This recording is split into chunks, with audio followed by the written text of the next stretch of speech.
ውድ ተመልካቾቻችን በእናንተ ጥያቄ መሰረት አሼን አግኝቼዋለሁ። ያው ማዛጋ ተቀምጧል። ከዚህ በፊት ባያችሁት ቪዲዮ ታሪኩ አሳዝኗችሁ ይጠየቅልን ያላችሁት አሼን አሁን አግኝቼዋለሁ። ይሄው ሄደን እናናግረዋለን። ምን እንደሚለን እንሰማለን። እስኪ ተከተሉ።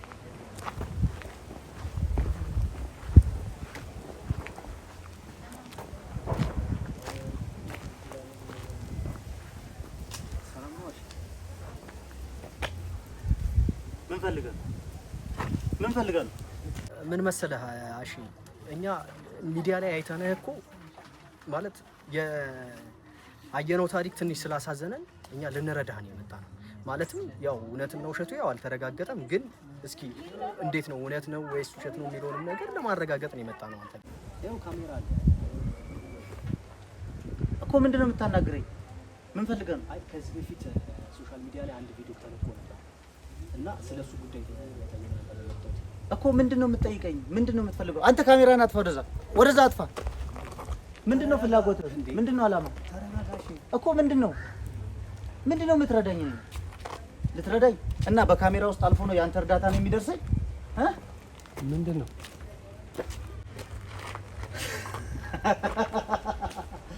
ለምንድነው ማተውኝ? ለምንድነው ሰላም የማሰጡኝ? በቃ ልኖርበት፣ በቃ ተውኝ። እስኪ ሰው በሰላም መኖር አይችልም? ሰላሜን አሰጡኝም እንዴ እናንተ?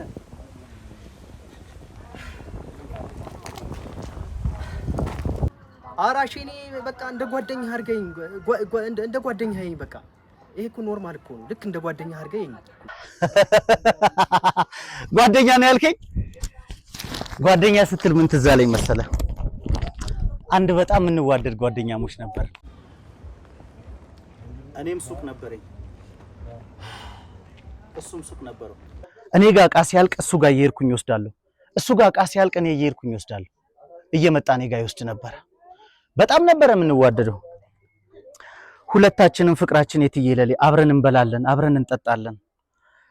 ፍቅራችን በጣም ያስቀና ነበር፣ በጣም። ከዛ በኋላ እንግዲህ ነገሩ እዚህ ጋር ነው የሚጀምረው።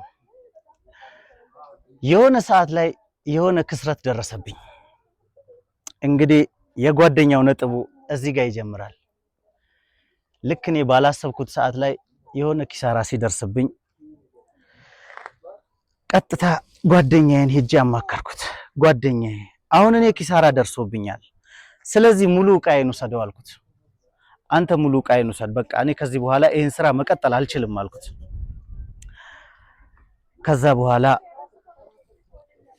አያችሁ ጓደኛ ባለ ሰዓት ማንኛውንም ነገር ያደርግልሃል፣ በነበረ ሰዓት ምንም ነገር ይሆንልሃል። ነገር ግን አንተ ትንሽ ሸርተት ስትል የሆነ ነገር ለሱ እንደማትጠቅመው ሲገባው ግን አሳልፎ ይሰጣል፣ ይገፋል፣ ይገፈትራል።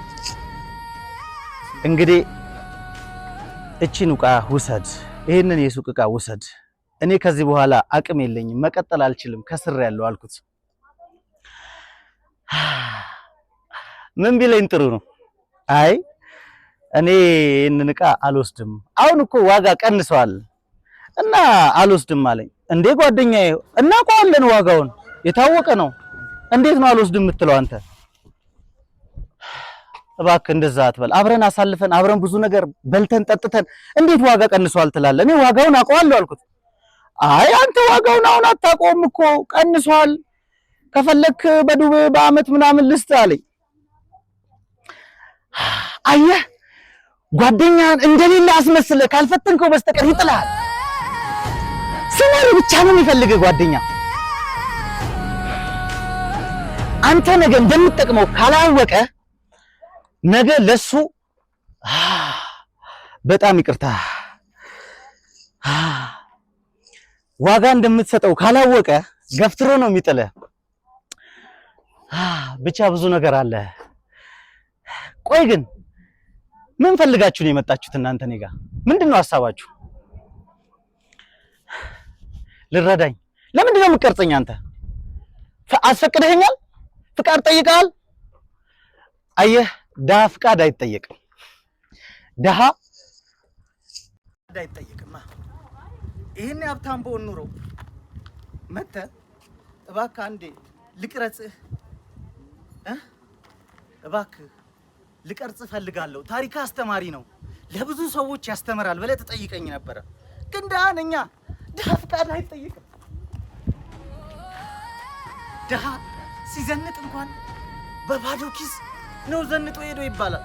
ሀብታም ግን ሲዘንጥ የለበሰው ልብስ የአሜሪካን ስሪት ነው፣ የቱርክ ነው ይባልለት። ድሃ ስራ ውሎ ሲመጣ መጣ የቆሻሻ ይባላል። እሱ እኮ ስራ ውሎ ነው እየመጣ ያለው። ሀብታም ሲቆሽሽ ግን በምክንያት ነው፣ ስራ ውሎ ነው ይባላል። ጥሪ እንኳን ድሃ ጥሪ እንኳን ተጠርቶ ጠሪው አክብሮ ገብቶ ጥሪውን በስነ ስርዓቱ ለመስተናገድ ሲሄድ ተጠሪ ይንቀዋል። ድሃ ፈተናው ብዙ ነው፣ ሁሉም ሰው ይንቀዋል። ድሃ ፈተናው ብዙ ነው። ተውኝ በቃ፣ እኔ አላበድኩም። ለምንድን ነው የማትተውኝ? ዘንጦ መሄድ አይችል፣ ቆሽሾ መሄድ አይችል፣ አምሮ ቃላቱ አምሮ ድምፁ እንኳን ባያምር ድሃ ስለሆነ ይናቃል። በቃ ድምፁ ራሱ አያምርም። ሀብታም ግን ድምፁ እያስጠላ እየጎረና ራሱ ድምፁ ሲያምር ይባልለታል። ድሃ ፈተናው ብዙ ነው። አንተ መኪና እንደተዘጋበት መስታወት ድምፁ አይሰማም። በቃ ድሃ። ሀብታም ሹክሹክታው ይሰማል። በምልክት ቋንቋ ሀብታም ከሩቅ ከተጣራ እየጠራ ነው ይባልለታል። ድሃ ግን ከዚህ እዛ ቢጣራ አይሰማም። ምንድን ነው እየጮኸ ነው? አባሩት፣ ወደዛ ነው የሚባለው። በቃ ተውኝ ብኖርበት።